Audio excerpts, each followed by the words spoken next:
नमस्कार मित्रों, कैसे हैं आप लोग।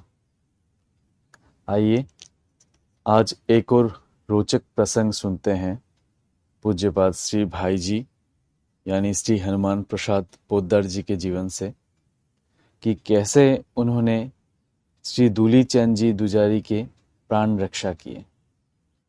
लिखते हैं, श्री दूली चंद जी अपनी शिक्षा समाप्त कर सन 1933 में भाईजी के पास काम करने के लिए आ गए थे।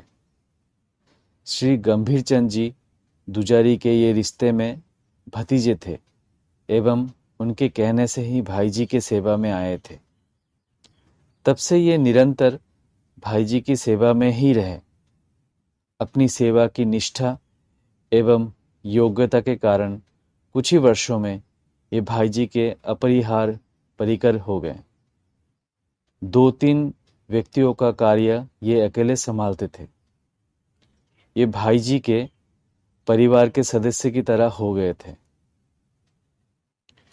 4 अप्रैल 1962 को रात्रि में चोर इनके घर में घुस गए और इनको बुरी तरह से मारा।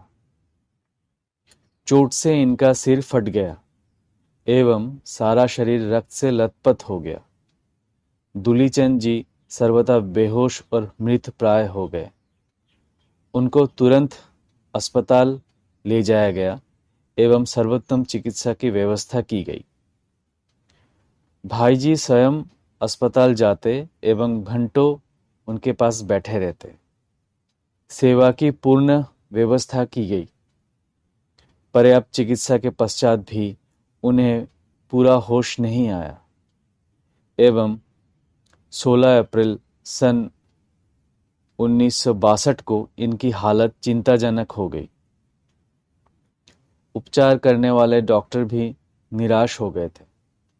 प्रतीत होने लगा कि मृत्यु के साथ अंतिम संघर्ष चल रहा है एवं बचने की आशा क्षीण हो गई थी। भाईजी को इसकी सूचना दी गई। अब इनको बचने का और कोई उपाय नहीं देखकर सबकी दृष्टि भाईजी की ओर लगी थी।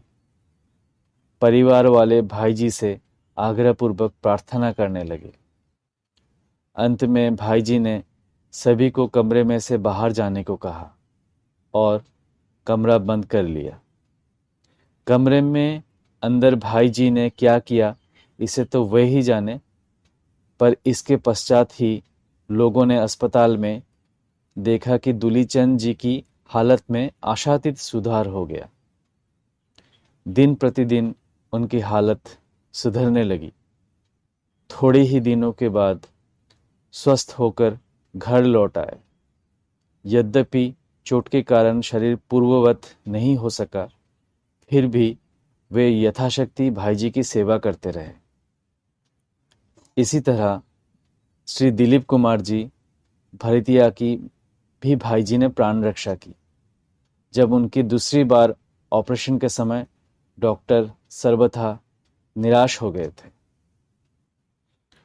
तो सुना आपने पूज्यपाद श्री भाईजी ने कैसे कई सज्जनों की प्राणों की रक्षा की।